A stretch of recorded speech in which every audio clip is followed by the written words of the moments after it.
नमस्कार मेरे प्यारे साथी और मेरे प्यारे बच्चों। आज का जो टॉपिक है वो डायरेक्ट इनडायरेक्ट का सबसे इंपॉर्टेंट भाग है, इंटेरोगेटिव सेंटेंस। यानी आज हम क्या कर रहे हैं, 2 नंबर पहला असरेटिव सेंटेंस है वो कल करवा दिया मैंने।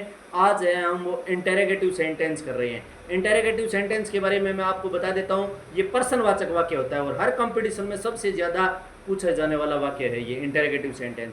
ये इंटेरोगेटिव सेंटेंस है वो पहले तो ये ध्यान रखना है कि 2 प्रकार से शुरू होता है। यही मैंने बोर्ड पर लिखा है लेकिन मैं पहले आपको बता रहा हूँ। इंटेरोगेटिव सेंटेंस 2 प्रकार से शुरू होता है।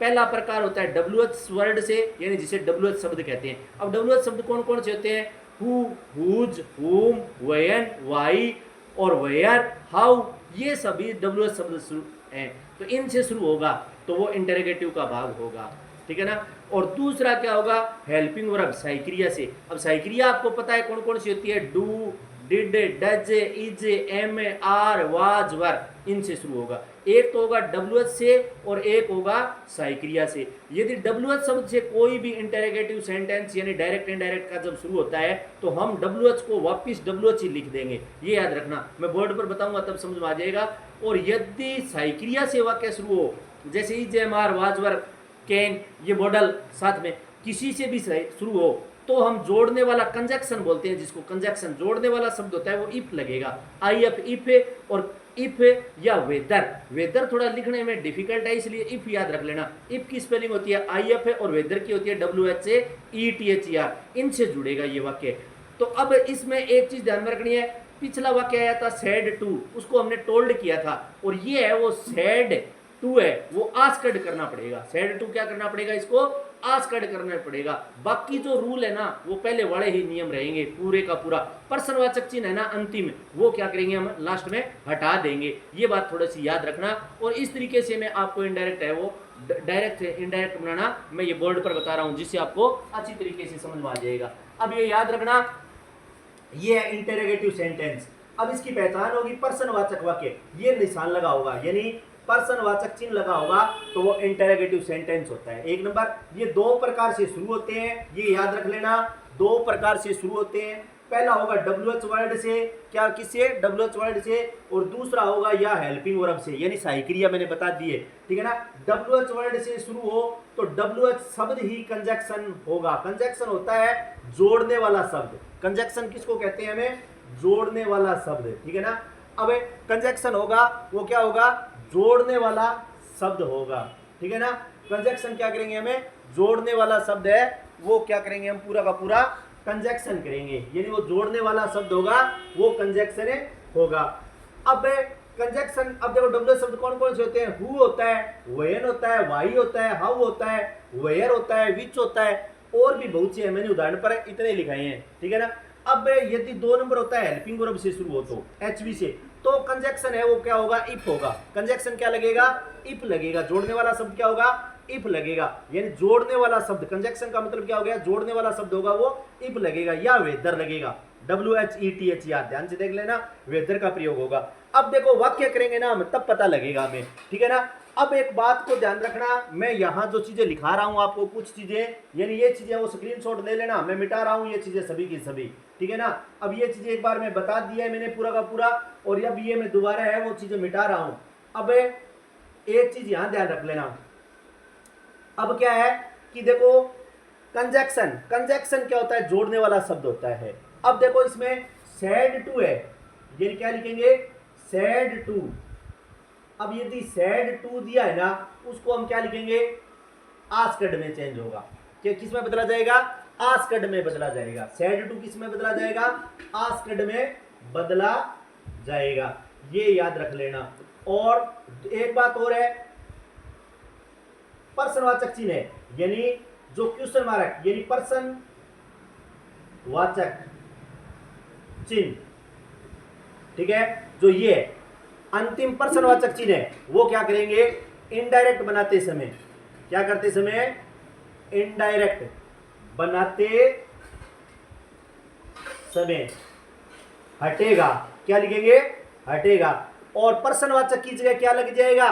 फुल स्टॉप लग जाएगा, यानी पर्सनवाचक चिन्ह हटेगा और फुल स्टॉप है वो वाक्य को, यानी याद रख लेना फुल और क्या लिख देंगे? स्टॉप, यानी फुल स्टॉप लगेगा। ठीक है ना, पर्सनवाचक चिन्ह हटेगा इनडायरेक्ट बनाते समय और फुल स्टॉप है वो लग जाएगा। बाकी सारी क्रिया और रूल वैसे के वैसे हैं। अब मैं आपको एक वाक्य बताया है मैंने, यानी मैं आपको एक वाक्य लिखा रहा हूं, वो वाक्य अब अच्छी तरीके से देख लेना, ठीक है ना। अब जैसे मैंने ये वाक्य लिखा है, he said to her, he said to her what are you looking, what are you looking, और क्या लगा दिया, फॉर। अब देखो ये वाक्य, अब इस वाक्य को हम नियमों के अनुसार ही बनाएंगे जो मैंने पीछे लिखा है, what are you looking for, he said to her what are you looking for. अब देखो यहां ही सेड टू, ये सेड टू है वो आस्क्ड में बदलेगा। क्यों बदलेगा, क्योंकि ये पर्सनवाचक चिन्ह लगा हुआ है। दूसरा वो याद नहीं रहे तो हमें क्या है, डब्ल्यू शब्द से शुरू है ये, व्हाट से। और पिछला वाला वाक्य एसरेटिव किया था हमने, वो प्रोनाउन से शुरू था, या किसी के नाम से या आई वी यू से शुरू था, और ये क्या है, डब्ल्यू शब्द से शुरू है। तो अब सेड टू है वो मैंने आपको बता दिया, सेड टू क्या लिखेंगे, आस्क्ड। अब देखो ही का क्या कर दिया मैंने, ही, सेड टू क्या कर दिया, आस्क्ड, यानी ही आस्क्ड, टू हट जाएगा। अब हर का क्या लिख दिया मैंने, हर लिख दिया ना। अब देखो जोड़ने वाला शब्द यदि डब्ल्यू शब्द से शुरू हो तो वापिस वट का क्या लगा देंगे, वट लगा देंगे। अगर यहाँ वेयर होता तो वेयर लगा देता, अगर यहाँ वाई होता तो वाई लगा देता, ठीक है ना, वट का वट लगा दिया। अब देखो डब्ल्यू यहाँ चेंजिंग होगी, अब वट लगा दिया ना, इसके बाद ये कर्ता देखना है, आगे सब्जेक्ट है, ये नहीं देखना है सही क्रिया, सब्जेक्ट देखना है यू। यू कौन सा करता है, सेकंड प्रोन यानी पर्सन है, यू कौन सा पर्सन है, सेकंड। मैंने आपको एक SON लगाया था, 1 2 3, पहला पर्सन IV होता है, वो पहला पर्सन सब्जेक्ट के अनुसार। यू क्या है, 2 नंबर ऑब्जेक्ट, वो किसके अनुसार, ऑब्जेक्ट के अनुसार। बाकी तीसरा ही सीट बाकी बच गया है ना, वो नो चेंज, कोई परिवर्तन नहीं होगा। अब देखो यू 2 नंबर है, यहाँ पर यू क्या है, 2 नंबर, तो 2 नंबर किसके अनुसार बदलेंगे, ऑब्जेक्ट के अनुसार। ये सब्जेक्ट होता है और ये ऑब्जेक्ट होता है। अब मैंने सारणी लिखाई है, हर का पहला रूप देखो, सी हर हर ऐसा होता है, तो हर का पहला रूप लिखेंगे हम। हर का पहला रूप क्या होगा, सी, क्या लिख दिया, सी। अब आगे देखो, यहां तक मैंने सी लगा दिया। अब देखो आगे सही क्रिया आर लगी हुई है, इज एम आर, मैंने सारणी लिखाई है अच्छी तरह, वो सारणी पढ़ लेना फिर दिमाग में आएंगे। इज एम आर है वो किस में बदला जाएगा, वाज और वर में बदला जाएगा। अब सी एक वचन है, यानी मैंने बताया है ही सी इट, और आई एक वचन के साथ वाज लगता है, यू वी दे, और वर के साथ क्या लगे, यू वी दे, और बहुवचन के साथ क्या लगेगा, वर लगेगा। तो सी एक वचन है, टेंस और याद कर लेना अच्छी तरीके से। सी तो आर है वो किस में जाएगा, वॉज में, किस में जाएगा, वॉज के अंदर, वाज, ठीक है ना, सी वाज। अब आईएनजी उसमें भी लगता है इसमें भी लगता है, तो सी वॉज ए लुकिंग, और मैंने क्या लगा दिया आगे, फॉर, तो फोर का फोर, लास्ट में पर्सनवाचक चिन्ह हटाकर फुल स्टॉप। दोबारा देखो वाक्य, मैंने वाक्य लिखा है, पेपर में आया है, he said to her what are you looking for, तो मैंने क्या लिख दिया यहाँ, ही सेड को क्या, सेड टू को क्या कर दिया, आस्क्ड, यानी ही आस्क्ड, ये याद रख लेना, क्योंकि सेड टू आस्क्ड में बदला जाता है, ही आस्क्ड हर। यहां तक कोई दिक्कत नहीं है, किसी के इन्वर्टेड कोमा हटा दो, इन्वर्टेड कोमा क्या करेंगे, हटेंगे, याद रख लेना, लिख लेना कॉपी में, यानी इन्वर्टेड कोमा ये होंगे ना, इन्वर्टेड कोमा ये हटेगा, ये लिख लेना, ठीक है ना, छोटी छोटी बातें हैं ये, इन्वर्टेड कोमा को हटाना है, ठीक है ना। तो जैसे ही मैंने लिख दिया ना, ही सेड आस्क्ड कर दिया, हर कर दिया, व्हाट का वट ही हो जाएगा। डब्ल्यूएच शब्द कोई भी आ जाए ना, उसको उसी तरीके से लिखेंगे वट। और आगे देखो, कर्ता आगे देखना है यू, सेकंड पर्सन है तो ऑब्जेक्ट के अनुसार बदलता है, तो ऑब्जेक्ट क्या, ये सब्जेक्ट होता है और दूसरा क्या होता है, ऑब्जेक्ट। तो हर का पहला रूप लिखा जाएगा, पहला रूप लिखना है हमें, तो हर का पहला रूप क्या होता है, सी, तो मैंने क्या लगा दिया, सी। इज एम आर सारणी लिखाई है मैंने, तो इज एम आर किस में बदलेगी, वाज वर में, तो मैंने एक वचन के अनुसार क्या लगा दी, वाज। लुकिंग आईएनजी उसमें भी लगता है इसमें भी लगता है, तो लुकिंग का लुकिंग कर दिया और फोर का फोर कर दिया, अंत में पर्सनवाचक चिन्ह है वो हटा दिया, फुल स्टॉप है वो लगा दिया। एक वाक्य तो ये। अब एक वाक्य और देखो, इसी प्रकार का एक वाक्य और लिखा रहा हूं मैं, अच्छी तरीके से समझ में आ जाएंगे। ये बार बार वाक्य निकालने पड़ेंगे और नियम पढ़ने पड़ेंगे सभी के सभी, तब जाकर समझ में आएंगे। अब देखो, अगर मैं वाक्य लिखा रहा हूं एक, राजू सेड टू मोहित, अब इन्वर्टेड कोमा, ठीक है ना। इसके बाद मैंने लिख दिया हैव यू फिनिश्ड, फिनिश्ड और फिनिश्ड, और आगे लिख दिया मैंने होमवर्क, होमवर्क, अगर इतना बड़ा वाक्य मैंने लिखा दिया तो अब देखो राजू, पहला तो ये देखना है कि पर्सनवाचक चिन्ह है तो सेड टू किस में बदला जाएगा, रूल दिया हुआ है सेड टू आस्क्ड में। नाम में कोई चेंजिंग नहीं करूंगा, पूरा का पूरा वही लिखूंगा। राजू का राजू लिख दिया मैंने, ठीक है ना। राजू का क्या लिख दिया है, पूरा का पूरा राजू। सेड टू को मैंने आस्क्ड में लिख दिया, कोई दिक्कत नहीं है, ध्यान से देखना। मोहित का मोहित, वापिस नाम में कोई चेंजिंग नहीं है, मोहित। अब इन्वर्टेड कोमा, ये निशान होते हैं इन्वर्टेड कोमा, ये हट जाएंगे। अब जोड़ने वाला वाक्य, अब देखो यहां पर मैं क्या लगाऊंगा, इफ लगाऊंगा। अब WH शब्द नहीं होता है यहां पर, अगर यहां WH होता ना, कोई W शब्द का होता, जैसे वाट, वेन, विच, whom, ये होते तो इफ नहीं लगाता, वो वापिस लिख देता। लेकिन यदि सही क्रिया से शुरू है ना, तब इफ लगेगा, ये रूल है। इफ या वेदर लगेगा। वेदर की स्पेलिंग थोड़ी डिफिकल्ट है, इसलिए मैं आपको सरल भाषा में बता रहा हूं। इफ बता दिया, वेदर की स्पेलिंग होती है WHETHER, ठीक है ना। चाहे वेदर लगा देना चाहे इफ है, तो मैंने आप यहां पर इफ लगा दिया है, तो राजू आस्क्ड मोहित, इफ लगा दिया ना। अब इफ के बाद में हमें सब्जेक्ट आगे करता देखना है ऑब्जेक्ट में।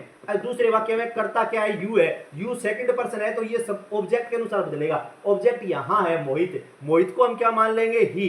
क्या मान लिया, प्रोनाउन माना जाएगा। अगर यहाँ कोई नाम होता ना लड़की का, यानी कोई भी नाम हो, सीता, गीता, मैंने आपको बताया है, बबीता, हमीदा, कुछ भी हो, तो यहाँ सी मान लेता मैं। तो अब मैंने मान लिया ही। अब ही के बाद देखो हैज, है हो, साइकिल है, हैज हो, मैंने सारणी में अच्छी तरीके से बताया है। हैज हो किस में जाता है, हेड में बदलता है, वो याद रखना है पूरा का पूरा सारणी। तो ही हैड, हेड लगा दिया ना। अब मैंने क्या कर दिया, यहाँ फिनिश्ड, इसमें भी किस क्या लगेगी, थर्ड फॉर्म लगेगी इसमें। ये नहीं है कि कोई सीधी फॉर्म लग जाएगी। ही हैड, और बाद में क्या लगा दिया, फिनिश्ड। क्या लगा दिया, फिनिश्ड का फिनिश्ड। और आगे क्या लिख दिया मैंने, होमवर्क। क्या लिख दिया, होमवर्क। और होमवर्क के बाद में पर्सनवाचक चिन्ह है वो फुल स्टॉप में बदल दिया। दोबारा देखो वाक्य है, राजू सेड टू को मैंने आस्क्ड कर दिया, राजू आस्क्ड मोहित। अब देखो इफ क्यों लगाया, क्योंकि हेल्पिंग वर्ब से शुरू है, मैंने लगा दिया। यदि WH शब्द से शुरू होता है तो WH शब्द वापस लिख देता, लेकिन हेल्पिंग वर्ब से कोई भी शुरू होगा तो जोड़ने वाला शब्द यहाँ पर इफ होगा, यानी इन्वर्टेड कोमा हटाएंगे, इफ लगा देंगे। इफ के बाद में हमें आगे देखना है कि यू है, सी है, आई है। यू है सेकंड पर्सन है ये, तो सेकंड पर्सन ऑब्जेक्ट के अनुसार बदलेंगे। मोहित, मोहित एक लड़का है तो हमने ही लगा दिया उसको, ठीक है ना। अब है जो सही क्रिया बदलेंगे, है जो किस में बदली जाती है, सारणी लिखाई है हेड, तो हमने क्या लगा दिया, हेड। ही हैड, और फिनिश्ड का फिनिश्ड है, और होमवर्क का होमवर्क है। लास्ट में पर्सनवाचक है वो क्या लगा दिया, फुल स्टॉप है। एक वाक्य और देखो, जितने वाक्य करोगे ना अच्छी तरीके से, इसके पूरे के पूरे समझ में आ जाएंगे। ये नहीं है कि समझ में नहीं आएंगे, अच्छी तरीके से समझ में आना शुरू हो जाएगा। अब देखो एक वाक्य मैं और लिखा रहा हूं, जैसे संजय सेड टू मनोज। अब यहां इन्वर्टेड कोमा, ठीक है। संजय सेड टू मनोज, इसके बाद मैंने लिख दिया वाई, वाई के बाद मैं लगा रहा हूं are you weeping, why are you weeping, यानी तुम क्यों रो रहे हो। तो अब आगे वाक्य लगा दिया मैंने, संजय का संजय लिख दिया। देखो बहुत सरल है, एकदम नियमों पर चल रहा है। सेड टू, अगर पर्सनवाचक है तो सेड टू क्या लगा दिया, आस्क्ड लगा दिया, संजय आस्क्ड, और मनोज का मनोज लगा दिया। इन्वर्टेड कोमा मैंने हटा दिया। जोड़ने वाला शब्द देखो इसमें वाई है, डब्ल्यू शब्द दिया हुआ है, तो डब्ल्यू शब्द दिया है ना, यदि सही क्रिया ये सिर्फ ये अकेली आती ना आर, तब तो हम इफ लगाते हैं, लेकिन डब्ल्यू शब्द दे दिया है वाई, तो वाई का क्या लगा देंगे, वाई। अब यहाँ सही क्रिया नहीं लगानी है, ये देखना है आगे सब्जेक्ट, आगे क्या है, बदलने वाला प्रोनाउन क्या है, क्या किस चीज को बदलेंगे हम, यानी जो दूसरे वाक्य का तो हम कह सकते हैं चाहे ऑब्जेक्ट है ना उसको हम बदलेंगे, ठीक है ना। सब्जेक्ट बोल दो, कुछ भी बोल दो, इसको बदलना है हमें, ठीक है ना। तो अब आगे क्या है, why are you, you second person है तो मनोज को हम क्या मान लेंगे, ही मान लिया। ये जो दूसरा वाक्य मान लिया मैंने, तो दूसरे वाक्य के अंदर ये मैं कर्ता मानता हूं, तो कर्ता मान लिया, तो हम ऑब्जेक्ट को अनुसार बदलेंगे हम, तो ही, और ही के अनुसार अब देखो आर, वही चीज है, आर किस में बदलेंगे, वाज में। और बाद इसके बाद क्या लिखेंगे, वीपिंग। क्या लिख दिया मैंने, वीपिंग। पर्सनवाचक को हटाकर फुल स्टॉप। दोबारा देखो, Sanjay said to Manoj why are you weeping, तो संजय सेड टू को आस्क्ड कर दिया और मनोज का मनोज कर दिया, डब्ल्यू शब्द है तो वापिस लिख दिया। अब यू सेकंड पर्सन है तो मनोज के अनुसार ही लिख दिया। इजेएमआर में से कोई सही क्रिया आएगी, एक वचनकर्ता के अनुसार वाज लगा देंगे, और आईएनजी वीपिंग का वीपिंग कर दिया और फुल स्टॉप लगा दिया पर्सनवाचक चिन्ह को हटाकर। अब एक अंतिम वाक्य और करवा रहा हूं मैं आज, और इसके बाद क्या है कि ऑटोमेटिक हमें सारी चीजें वो ध्यान में आ जाएगी। अंतिम वाक्य एक और लिखकर देख लो, जैसे मैं लिखा रहा हूं, जैसे Anju said to Sanju, inverted comma, Anju said to Sanju. और इसके बाद क्या है, अगर हम वाक्य कर रहे हैं did you not teach science, ये प्रश्नवाचक चिन्ह है। तो Anju said to Sanju did लगा दिए, यू नॉट टीच साइंस प्रश्नवाचक है। तो पहले क्या लिखेंगे, अंजू। अब सेड टू किस में बदल देंगे, ऑटोमेटिक प्रश्नवाचक होते ही सेड टू आस्क्ड में जाएगा, सोचने वाली बात ही नहीं है।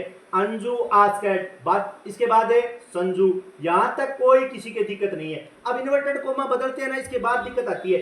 अब यहां तक डिड आ जाए ना, तो हमें जोड़ने वाला शब्द इफ लगाना होगा। सहायक क्रिया कोई भी आ जाए तो इफ लगाएंगे, डब्ल्यूएच होता तो डब्ल्यूएच लगा देता मैं। यू सेकंड पर्सन है तो ऑब्जेक्ट के अनुसार संजू एक लड़की का नाम है, तो क्या लगा दिया, सी लगा दिया ना, सी। अब देखो डिड किस में बदली जाएगी, डिड मैंने सारणी लिखाई हुई है, डिड है वो हेड में जाएगी, पास्ट सिंपल का 1 नंबर सही क्रिया है वो 3 नंबर सही क्रिया में जाएगी। अब सी, और सी के बाद क्या लगा दिया मैंने, हेड लगा दिया, इसके बाद नॉट। अब यहां थोड़ा सा समझना, टीच डिड के अनुसार तो वर्ब की फर्स्ट फॉर्म आई है डिड के अनुसार, लेकिन हेड के अनुसार फॉर्म चेंज हो जाएगी, ये टीच की फॉर्म क्या कर देंगे, थर्ड कर देंगे, हेड थर्ड फॉर्म मानती है, तो टीच का क्या करेंगे, ये बहुत ही इंपॉर्टेंट चीज है, टीच का क्या करेंगे, टोट करेंगे या वापस टीच नहीं करेंगे। क्यों नहीं करेंगे कि डिड के अनुसार तो वर्ब की फर्स्ट फॉर्म आती है, लेकिन यहां टेंस बदल गया है, डिड है वो हेड में जाता है, तो हेड है तो वो थर्ड फॉर्म मानता है, तो टीच की थर्ड फॉर्म टॉट, ये याद रखना, फॉर्म चेंज हो जाएगी, ये मैंने आपको बताया है, नॉट है टॉट। और उसके बाद क्या लिख देंगे, साइंस का साइंस, SCIENCE साइंस, और प्रश्नवाचक की जगह फुल स्टॉप, यानी अंजू आस्क्ड संजू, इफ लगा दिया सी, और डिड की जगह हेड लगा दिया, नोट का नोट रह गया, लेकिन हेड लगते ही वर्ब की टीच की थर्ड फॉर्म कर दी टॉट है, और इस प्रकार ये साइंस। अब ये चीज मेन चीज, अब ये एक ही बची है। अब मैं आपको बता रहा हूं कि मेन चीज यही है कि सारणी पूरी की पूरी कंप्लीट याद करनी है। अगर सारणी याद नहीं होगी ना, कोई भी प्रोनाउन की, और वो भी सारी की सारी पीछे के मेरे वीडियो बनाए हुए हैं, वो वीडियो बार बार सुना करो, देखने से ज्यादा कान के पास रखकर इनको सुना करो अच्छी तरह। सुनने से क्या है, 2 या 4 बार आप सुनोगे ना तो ऑटोमेटिक है वो दिमाग में आ जाएगा, और कंपटीशन में जैसे ही आपको पेपर होंगे ना, ये 4th ग्रेड के कोई भी या किसी भी कंपटीशन का होगा, तो अपने आप दिमाग में वहां पर आ जाएंगे, और वाक्य है वो ऑटोमेटिक दिमाग में आ जाएगा।